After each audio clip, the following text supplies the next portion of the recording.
गिबियावनो बयखौबो बड' निउस इउटुब चेनेलनि गोदान खौराङाव बरायबाय। नोंथांमोननि थाखाय बे समाव माखासे खौरां लाबोदों।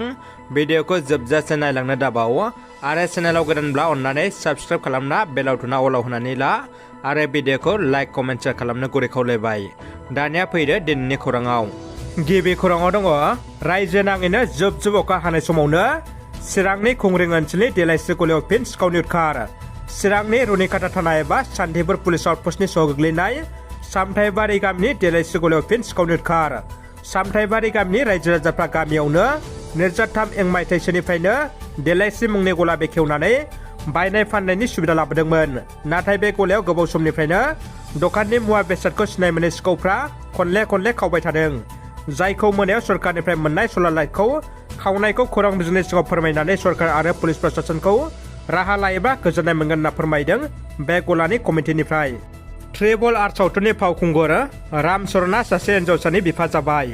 ट्रिबल आर सावथुननि फावखुंगुर रामचरणनि बिसि उपासना कनिदेलाया दिनै 20 जुन खालि हायद्राबादनि गंसे देहा फाहामसालियाव सासे हिन्जावसाखौ जोनोम होबाय होननानै खौरां मोन्दों। बोथोर बिफाननि गोख्रों सांग्रांथि।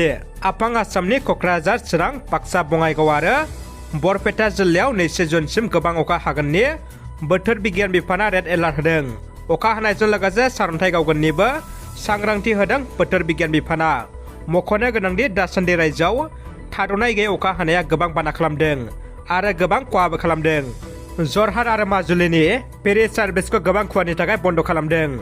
दिनै 20 जुन फुंनि समाव ब्रह्मपुत्र दैमानि बिखानि गेजेरजों जरहाट आरो माजुलिनि गेजेराव थांलाय फैलाय खालामग्रा फेरि सार्भिसखौ गोबां खहानि थाखाय बन्द' खालामदों। फेरि सार्भिसखौ इनलेन्ड वाटार ट्रान्सपर्ट डिपार्टमेन्टआ बन्द' खालामदों। मख'नो गोनांदि थांनाय 19 जुन खालि ब्रह्मपुत्रनि बिखायाव माजुलि थांग्रा एमपि लहित मुंनि फेरिया गोमादों। दानिया फैदो गुबुन मोनसे खौराङाव। जोबोद गोजोनथाव खौरां। क'क्राझारनि थागिबि धनन्जय नार्जारिनि बाख्नायथाव हाबा। समायना हार्बेल साबोन दिहुननानै क'क्राझार बाजाराव फाननानै रांखान्थि आरजिनायनि मोजां इसारा दिन्थिदों। क'क्राझार सहरनि सोनाब फारसे गौरां दैसा बारनानै हरैमाराव थानाय अन्थाइगोलाव गामियाव धनन्जय नार्जारिया साबोन बानायना रांखान्थि जांख्रिथाय लाबोदों। आथिखालनि लाइमोनफ्रा सरकारि साख्रिखौल' लामा नायाजासे गाव गावनो बायदि खामानि मावनानै थांना थानायनि लामा दिन्थिगिरि महरै इसोरा जगायदों धनन्जय नार्जारिया।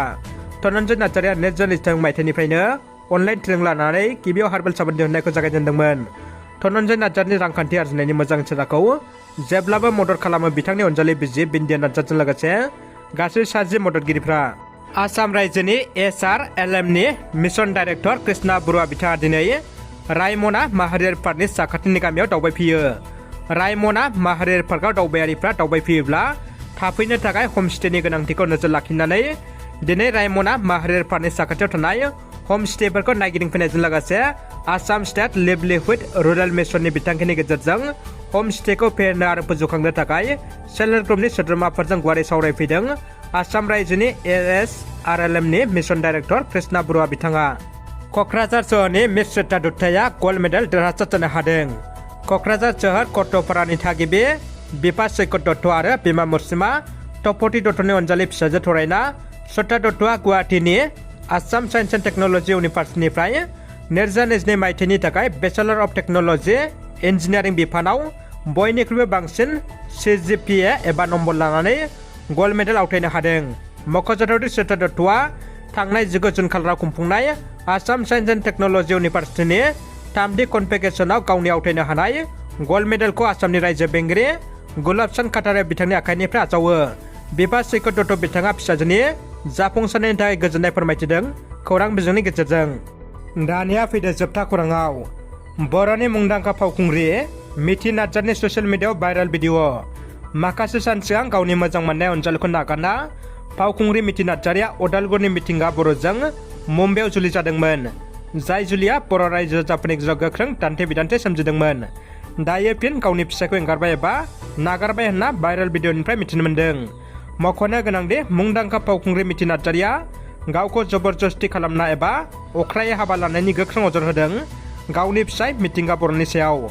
दायो गावसोर सानैनि गेजेराव खौसेथि गैयै एबा जयै गैयैखौ भिडिअ'नि गेजेरजों मिथिनो मोननाय जादों।